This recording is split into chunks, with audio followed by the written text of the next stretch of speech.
नारायणं नमस्कृत्य नरं चैव नरोत्तमं देवीं सरस्वतीं व्यासं ततो जयमुदीरयेत्। अंतर्यामी नारायण स्वरूप भगवान श्री कृष्ण, उनके नित्य सखा नर रूप अर्जुन, उनकी लीला प्रकट करने वाली भगवती सरस्वती और उसके वक्ता महर्षि वेदव्यास को नमस्कार करके आसुरी संपत्तियों पर विजय प्राप्त करके अंतःकरण को शुद्ध करने वाले महाभारत ग्रंथ का पठन और श्रवण करना चाहिए। उद्योग पर्व में अभी तक आपने सुना श्री कृष्ण संधि प्रस्ताव लेकर हस्तिनापुर गए और दुर्योधन द्वारा उसे अस्वीकार कर दिया गया। नगर से बाहर आकर श्री कृष्ण ने रथ पर बैठे हुए कर्ण से कहा, कर्ण, तुमने वेद वेत्ता ब्राह्मणों की बड़ी सेवा की है और उनसे परमार्थ तत्व संबंधी प्रश्न किए हैं, किंतु मैं तुम्हें एक गुप्त बात बताता हूँ। तुमने कुंती की कन्यावस्था में उसी के गर्भ से जन्म लिया है, इसलिए धर्मानुसार तुम पांडु के ही पुत्र हो। शास्त्र दृष्टि से तुम ही राज्य के अधिकारी हो। तुम्हारे पितृपक्ष में पांडव हैं और मातृपक्ष में यादव। तुम मेरे साथ चलो। पांडवों को भी ये मालूम हो जाए कि तुम युधिष्ठिर से भी पहले उत्पन्न हुए कुंती के पुत्र हो। फिर तो पांचों पांडव, पांचों द्रौपदी के पुत्र और अभिमन्यु तुम्हारे चरण छुएंगे। कर्ण ने कहा, केशव, इन सब बातों का मुझे भी पता है। धर्मानुसार मैं पांडु का ही पुत्र हूँ। अब आगे की कथा। कुंती ने कन्यावस्था में सूर्य देव के द्वारा मुझे गर्भ में धारण किया था और उन्हीं के कहने से त्याग दिया था। उसके बाद अधिरथ सूत मुझे देखकर घर ले गए और उन्होंने बड़े स्नेह से मुझे अपनी पत्नी राधा की गोद में दे दिया। उस समय मेरे स्नेह के कारण राधा के स्तनों में दूध उतर आया और उसी ने उस अवस्था में मेरा मलमूत्र उठाया। इसलिए धर्मशास्त्र को जानने वाला मुझ जैसा कोई भी पुरुष राधा के पिंड का लोप कैसे कर सकता है। इस प्रकार अधिरथ सूत भी मुझे अपना पुत्र ही समझते हैं और मैं भी उन्हें सदा से अपना पिता ही समझता रहा हूँ। युवावस्था में उन्हीं ने सूत जाति की कई स्त्रियों से मेरा विवाह कराया था। अब उनसे मेरे पुत्र पौत्र आदि भी हो चुके हैं। मेरा भी हृदय प्रेमवश फंसा हुआ है। अब संपूर्ण पृथ्वी या सोने की ढेरियां मिलने से या किसी प्रकार के हर्ष या भय से भी इन संबंधियों को छोड़ नहीं सकता। दुर्योधन ने भी मेरे ही भरोसे शस्त्र उठाने का साहस किया है और इसी से इस संग्राम में मुझे अर्जुन के साथ द्विरथ युद्ध के लिए नियत किया गया है। मैं मृत्यु, बंधन, भय और लोभ के कारण दुर्योधन को धोखा नहीं दे सकता। अब यदि मैंने अर्जुन के साथ द्विरथ युद्ध न किया तो इससे अर्जुन और मेरी दोनों की ही अपकीर्ति होगी। मधुसूदन, हमारी जो गुप्त बात हुई है वो यहीं तक रहे। यदि धर्मात्मा और जितेंद्रिय युधिष्ठिर को इस बात का पता लग गया कि कुंती का प्रथम पुत्र मैं हूँ तो वे राज्य ग्रहण नहीं करेंगे और मुझे वो विशाल साम्राज्य मिला तो मैं उसे दुर्योधन को ही दे दूंगा। मेरी तो यही इच्छा है कि जिनके नेता श्री कृष्ण और योद्धा अर्जुन है वे धर्मात्मा युधिष्ठिर ही सर्वदा राज्य शासन करें। मैंने दुर्योधन की प्रसन्नता के लिए पांडवों के विषय में जो कटु वाक्य कहे हैं, अपने उस कुकर्म के लिए मुझे बड़ा पछतावा है। केशव, कुरुक्षेत्र तीनों लोकों में अत्यंत पवित्र है। यहाँ ये सारा वैभवशाली क्षत्रिय समाज शस्त्राग्नि में स्वाहा हो जाएगा। आप इस संबंध में ऐसा करें जिससे ये क्षत्रिय स्वर्ग प्राप्त कर लें। क्षत्रिय का धन तो संग्राम में जय पाना या पराक्रम दिखाते हुए मर जाना ही है। इसलिए आप हमारे इस विचार को गुप्त रखते हुए ही अर्जुन को मेरे साथ युद्ध करने के लिए ले आइएगा। कर्ण की बात सुनकर कृष्ण हंसे और फिर मुस्कुराते हुए कहने लगे, कर्ण, तो क्या तुम्हें राज्य प्राप्ति का उपाय भी मंजूर नहीं है? अच्छा, अब तुम यहाँ से जाकर द्रोणाचार्य, भीष्म और कृपाचार्य से कहना कि ये महीना अच्छा है। इस समय फलों की अधिकता है, मक्खियाँ भी कम है, कीचड़ भी सूख गया है, जल में स्वाद आ गया है तथा अधिक गर्मी और ठंड भी नहीं है। आज से 7वें दिन अमावस्या होगी, उसी दिन युद्ध आरंभ करो। वहाँ और जो राजा लोग आए उन सबको ये समाचार सुना देना। तुम्हारी इच्छा युद्ध करने की है तो मैं उसी का प्रबंध किए देता हूँ। तब कर्ण ने कृष्ण का सत्कार करते हुए कहा, महाबाहो, आप सब कुछ जानबूझकर भी मुझे क्यों मोह में डालना चाहते हैं? ये तो पृथ्वी के सर्वथा संहार का ही समय आ गया है। इसमें शकुनी, मैं, दुशासन और दुर्योधन तो निमित्त मात्र हैं। इस समय बड़े भयानक स्वप्न और भयंकर शकुन तथा उत्पात भी दिखाई दे रहे हैं। कृष्ण ने कहा, कर्ण, निसंदेह अब ये पृथ्वी विनाश के समीप पहुंच चुकी है। इसी कारण मेरी बात तुम्हारे हृदय को स्पर्श नहीं करती। कर्ण ने कहा, अब तो यदि इस महायुद्ध से बच गए तभी आपके दर्शन होंगे, नहीं तो स्वर्ग में हमारा आपके साथ समागम होगा ही। ऐसा कहकर कर्ण ने कृष्ण का गाढ़ आलिंगन किया और फिर विदा होकर उनके रथ से उतरकर अपने रथ पर सवार होकर हस्तिनापुर की ओर लौट गया। और फिर कृष्ण सारथी के साथ बड़ी तेजी से पांडवों के पास चल दिए। जब श्री कृष्ण पांडवों के पास चले गए तब विदुर जी ने कुंती के पास जाकर कुछ खिन्न सा होकर कहा, देवी, तुम जानती हो मेरा मन तो सर्वदा युद्ध के विरुद्ध ही रहता है। मैं कह कहकर थक गया, किंतु दुर्योधन मेरी बात सुनता ही नहीं। अब कृष्ण भी संधि के प्रयत्न में असफल होकर गए हैं। वे पांडवों को युद्ध के लिए तैयार करेंगे और युद्ध में कौरवों का नाश होगा। इस बात को सोचकर मुझे न दिन में चैन आता है और न रात में नींद आती है। विदुर की ये बात सुनकर कुंती दुख से व्याकुल हो गई और मन ही मन विचार करने लगी, इस धन को धिक्कार है। इसी के लिए ये बंधु बांधवों का भीषण संहार होगा। आचार्य द्रोण तो अपने शिष्यों के साथ शायद मन लगाकर युद्ध न भी करें, पितामह भी पांडवों पर स्नेह न करें, ये नहीं हो सकता। किंतु ये कर्ण बड़ी खोटी बुद्धि वाला है। ये मोहवश दुर्बुद्धि दुर्योधन का ही अनुवर्तन करके निरंतर पांडवों से द्वेष किया करता है। इसने बड़ा भारी अनर्थ करने का हठ पकड़ रखा है। अच्छा, आज मैं कर्ण के मन को पांडवों के प्रति अनुकूल करने का प्रयत्न करूं। ये सोचकर कुंती गंगा तट पर कर्ण के पास गईं। वहां पहुंचकर कुंती ने अपने उस सत्यनिष्ठ पुत्र के वेद पाठ की ध्वनि सुनी। तपस्विनी कुंती जप समाप्त होने की प्रतीक्षा करने लगी। जब सूर्य का ताप पीठ पर आने लगा तब जप करके कर्ण ज्यों ही पीछे की ओर मुड़ा, उसे कुंती दिखाई पड़ी। उसे देखते ही उसने हाथ जोड़कर उन्हें प्रणाम किया और विनय पूर्वक कहा, मैं अधिरथ का पुत्र कर्ण आपको प्रणाम करता हूँ। कहिए, आप कैसे पधारी? मैं आपकी क्या सेवा करूँ? कुंती ने कहा, कर्ण, तुम राधा के पुत्र नहीं हो, कुंती के पुत्र हो। अधिरथ भी तुम्हारे पिता नहीं है। तुमने सूत कुल में जन्म नहीं लिया है। इस विषय में मैं जो कुछ भी कहती हूँ वो सुनो। तुम मेरी कन्यावस्था में उत्पन्न हुए मेरे सबसे बड़े पुत्र हो। स्वयं सूर्य नारायण ने ही तुम्हें मेरे उदर से उत्पन्न किया है। अपने भाइयों को न पहचानने के कारण तुम जो मोहवश धृतराष्ट्र के पुत्रों के साथ रहते हो, ये तुम्हारे योग्य नहीं है। पहले अर्जुन ने जो राज्य लक्ष्मी संचित की थी उसे पापी कौरवों ने लोभवश छीन लिया। अब तुम उसे उनसे छीनकर भोगो।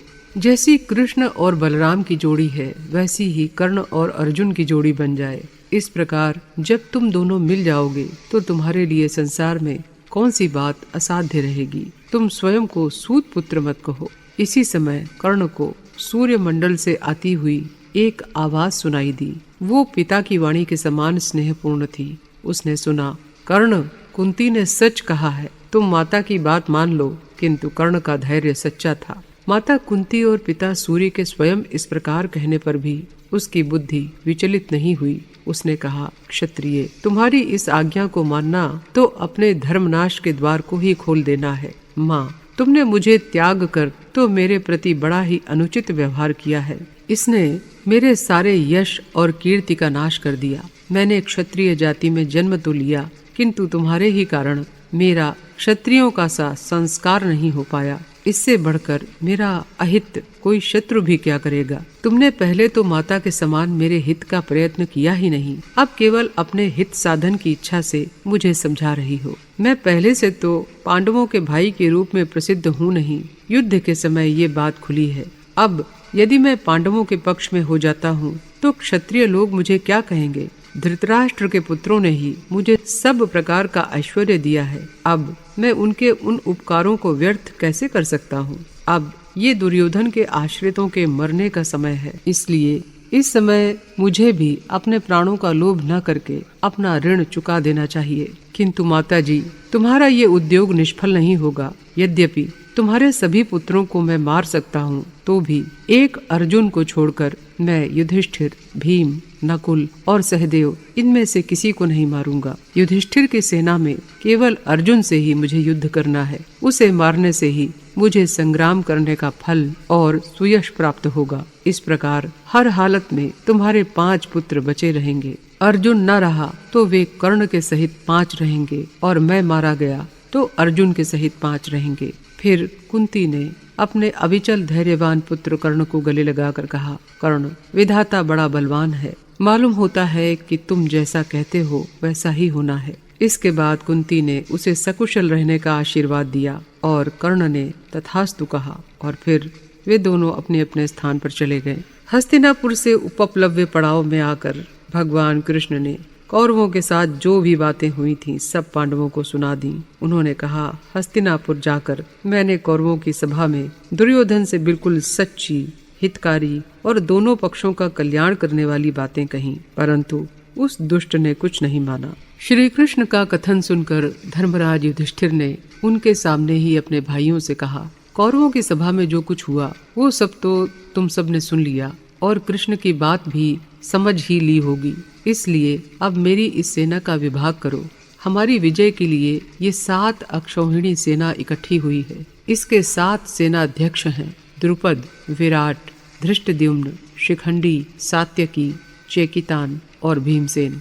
ये सभी वीर प्राणांत युद्ध करने वाले हैं तथा लज्जाशील, नीतिमान और युद्ध कुशल हैं। किंतु सहदेव, ये तो बताओ, इन 7 का भी नेता कौन हो जो कि रणभूमि में भीष्म रूप अग्नि का सामना कर सके। सहदेव ने कहा, मेरे विचार से तो महाराज विराट इस पद के योग्य हैं। फिर नकुल ने कहा, मैं तो महाराज द्रुपद को इस पद के योग्य समझता हूँ। इस प्रकार माद्री कुमारों के कह चुकने पर अर्जुन ने कहा, मैं धृष्टद्युम्न को प्रधान सेनापति होने योग्य समझता हूँ। ये धनुष, कवच और तलवार धारण किए हुए रथ पर चढ़े हुए ही अग्निकुंड से प्रकट हुए हैं। इनके सिवा मुझे ऐसा कोई वीर दिखाई नहीं देता जो महाव्रती भीष्म जी के सामने डट सके। भीमसेन बोले, द्रुपद पुत्र शिखंडी का जन्म भीष्म के वध के लिए हुआ है, इसलिए मेरे विचार से ये ही प्रधान सेनापति होने चाहिए। ये सुनकर राजा युधिष्ठिर ने कहा, भाइयों, धर्म मूर्ति श्री कृष्ण सारा सार और बलाबल को जानते हैं, इसलिए जिसके लिए ये सम्मति दें उसी को सेनापति बनाया जाए।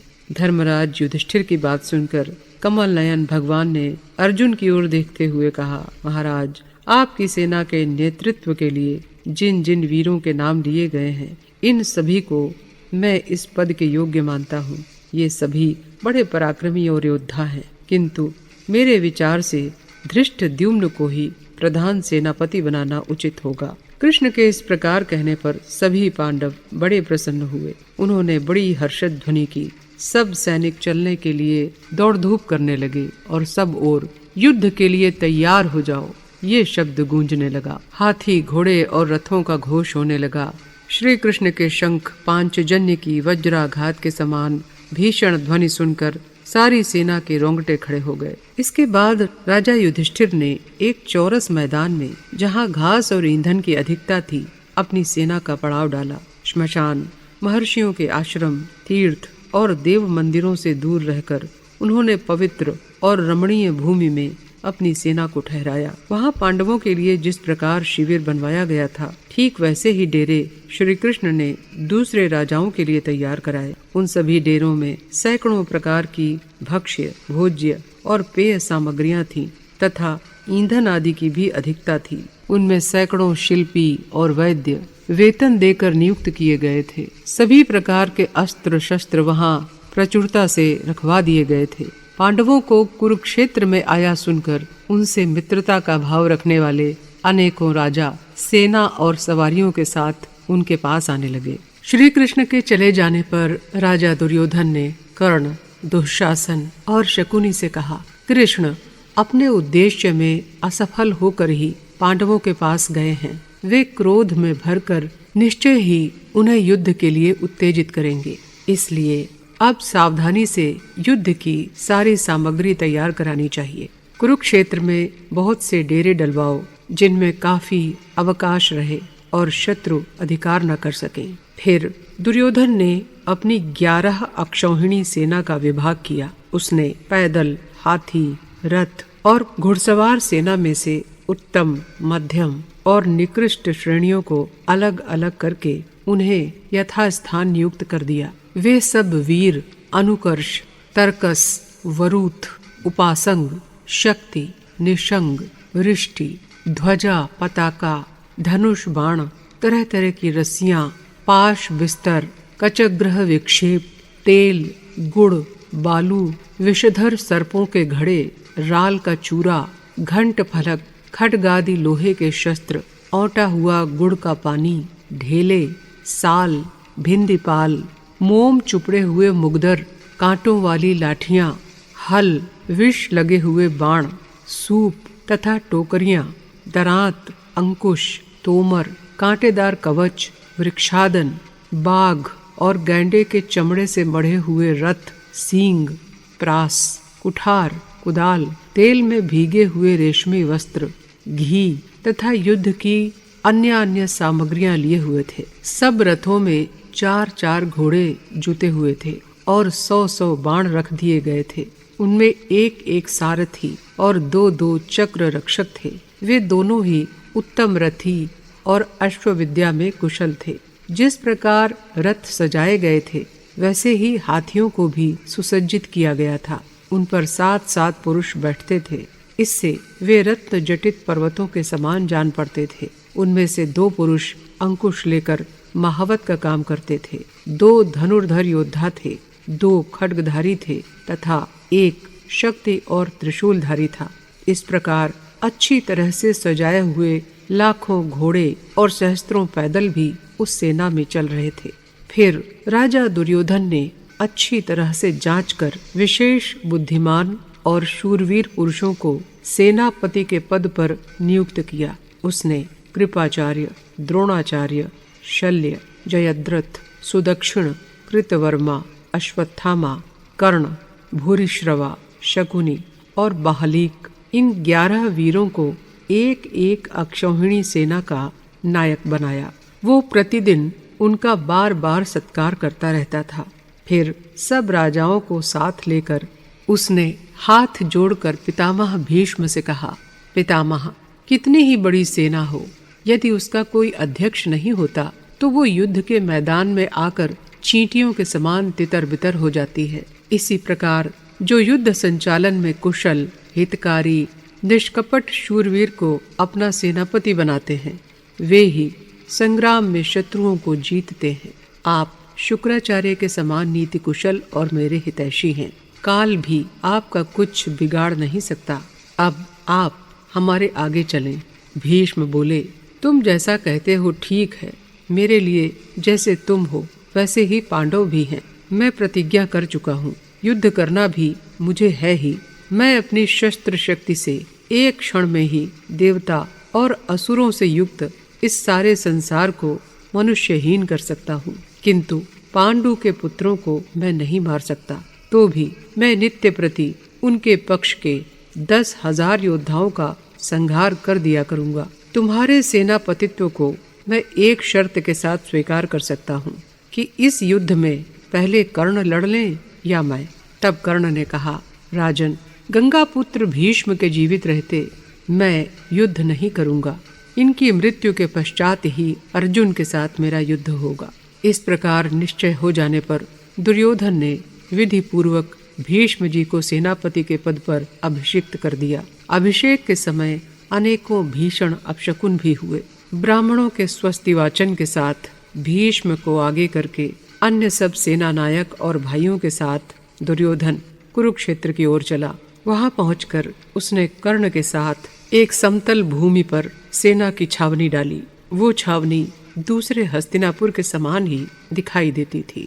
इधर युधिष्ठिर ने सब भाइयों को तथा श्री कृष्ण को बुलाकर कहा, तुम लोग खूब सावधान रहो। सबसे पहले तुम्हारा युद्ध पितामह भीष्म के साथ ही होगा। अब तुम मेरी सेना के 7 नायक नियुक्त करो। तब महाराज युधिष्ठिर ने द्रुपद, विराट, सात्यकी, धृष्टद्युम्न, धृष्टकेतु, शिखंडी और मगधराज सहदेव को बुलाकर उन्हें विधि पूर्वक सेना नायक के पदों पर अभिषिक्त किया और इनका अध्यक्ष धृष्टद्युम्न को बनाया। सेना अध्यक्ष के भी अध्यक्ष अर्जुन बनाए गए और अर्जुन के भी नेता भगवान कृष्ण थे। इसी समय इस घोर संहारकारी युद्ध को समीप आया जानकर भगवान बलराम जी अक्रूर, गद, सांब, उद्धव, प्रद्युम्न और चारुदेशन आदि मुख्य यदुवंशियों को साथ लेकर पांडवों के शिविर में आए। उन्हें देखकर धर्मराज युधिष्ठिर, श्री कृष्ण, अर्जुन,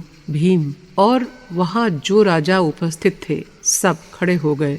उन सब ने समागत बलभद्र जी का सत्कार किया। युधिष्ठिर ने उनसे प्रेम पूर्वक हाथ मिलाया। कृष्ण ने उन्हें प्रणाम किया और बूढ़े राजा विराट और द्रुपद को उन्होंने प्रणाम किया। फिर वे राजा युधिष्ठिर के साथ सिंहासन पर विराजमान हुए। उन्होंने कृष्ण की ओर देखकर कहा, अब ये महाभयंकर नरसंहार होगा ही। इस दैवी लीला को मैं अनिवार्य ही समझता हूँ। अब इसे हटाया नहीं जा सकता।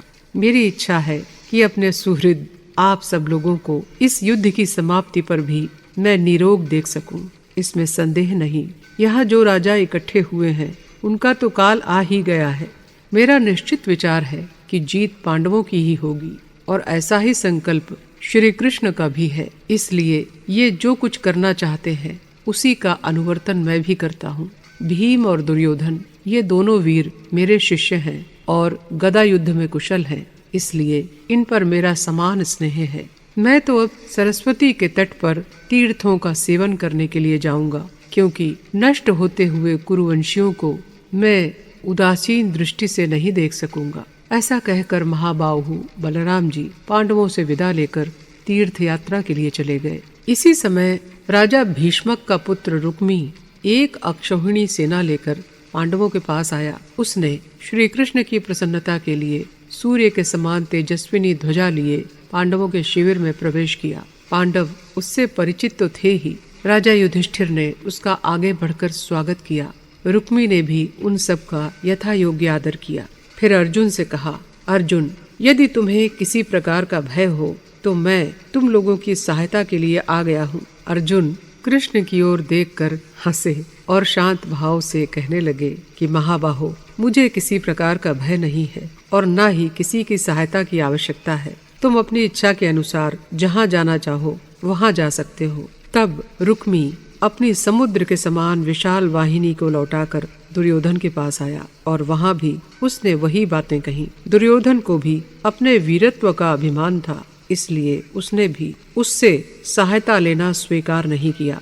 इस प्रकार बलराम जी और रुक्मी ये दोनों वीर उस युद्ध से निकलकर चले गए। जब दोनों सेनाओं का संगठन हो गया और उनकी व्यूह रचना का भी निश्चय हो गया, तब धृतराष्ट्र ने संजय से पूछा, संजय, अब तुम मुझे ये बताओ कि कौरव और पांडवों की सेना का पड़ाव पड़ जाने पर वहाँ क्या हुआ? संजय ने कहा, महाराज, महात्मा पांडवों ने तो हिरण्यवती नदी के तीर पर पड़ाव किया और कौरवों ने एक दूसरे स्थान पर शास्त्रोक्त विधि से अपनी छावनी डाली। वहाँ राजा दुर्योधन ने बड़े उत्साह से अपनी सेना ठहराई है और भिन्न भिन्न टुकड़ियों के लिए अलग अलग स्थान नियुक्त करके सब राजाओं का बड़ा सम्मान किया। फिर उन्होंने कर्ण, शकुनी और दुशासन के साथ कुछ गुप्त परामर्श करके उलूक को बुलाकर कहा, उलूक, तुम पांडवों के पास जाओ और कृष्ण के सामने ही पांडवों से मेरा संदेश कहो, जिसके लिए वर्षों से विचार हो रहा था। वो कौरव और पांडवों का भयंकर युद्ध अब होने वाला है। अर्जुन, तुमने कृष्ण और अपने भाइयों सहित संजय से जो गरज गरज कर बड़ी शेखी बघारी थी, अब उन्हें कर दिखाने का समय आ गया है। इस प्रकार दुर्योधन का संदेश लेकर उलूक पांडवों की छावनी में आया और युधिष्ठिर से कहने लगा, महामना दुर्योधन ने सब कौरवों के सामने आपके लिए जो संदेश कहा है मैं वो सुनाता हूँ। उन्होंने कहा है, पांडव, तुम राज्य हरण, वनवास और द्रौपदी के उत्पीड़न की बात याद करके जरा मर्द बन जाओ। भीमसेन ने सामर्थ्य न होने पर भी जो ऐसी शर्त रखी थी कि मैं दुशासन का रक्त पीऊंगा, सो उनकी सामर्थ्य हो तो पी ले। अस्त्र शस्त्रों में मंत्रों द्वारा देवताओं का आवाहन हो चुका है। कुरुक्षेत्र की कीचड़ सूख गई है और मार्ग चौरस हो गए हैं। इसलिए अब कृष्ण के साथ संग्राम भूमि में आ जाओ। भला पृथ्वी पर पैर रखने वाला ऐसा कौन प्राणी है जिसे मारने का भीष्म और द्रोण संकल्प कर लें, वो जीता रहे। उलूक की बातें सुनकर युधिष्ठिर ने कहा, भैया उलूक, तुम दुर्योधन से जाकर मेरी बात कहना कि मैं तो कीड़े मकोड़ों को भी कष्ट नहीं पहुंचाना चाहता, फिर अपने सगे संबंधियों के नाश की इच्छा मैं कैसे कर सकता हूँ। अब अधिक कहने सुनने में क्या रखा है, तुम अपने बंधु बांधवों के सहित मैदान में आ जाओ। तब उलूक महाराज युधिष्ठिर की आज्ञा पाकर दुर्योधन के पास आया और उसने उनका संदेश ज्यों का त्यों सुना दिया। इधर उलूक की बातें सुनकर कुंती नंदन युधिष्ठिर ने भी धृष्टद्युम्न के नेतृत्व में अपनी चतुरंगिणी सेना का कूच करा दिया।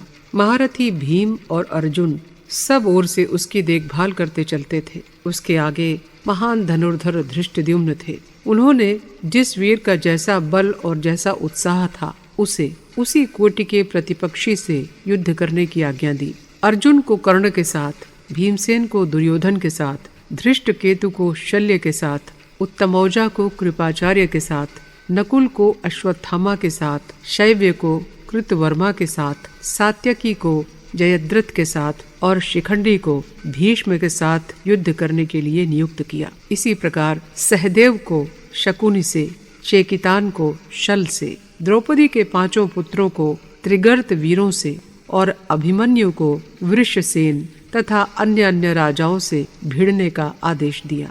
सब योद्धाओं का विभाग करके उन्होंने अपने भाग में द्रोणाचार्य को रखा और फिर पांडवों की विजय के लिए रणांगण में सुसज्जित होकर खड़े हो गए। आज के उद्योग पर्व की कथा बस यहीं तक। पर्व की अगली कथा अगले अंक में। तब तक कीजिए इंतजार। नमस्कार।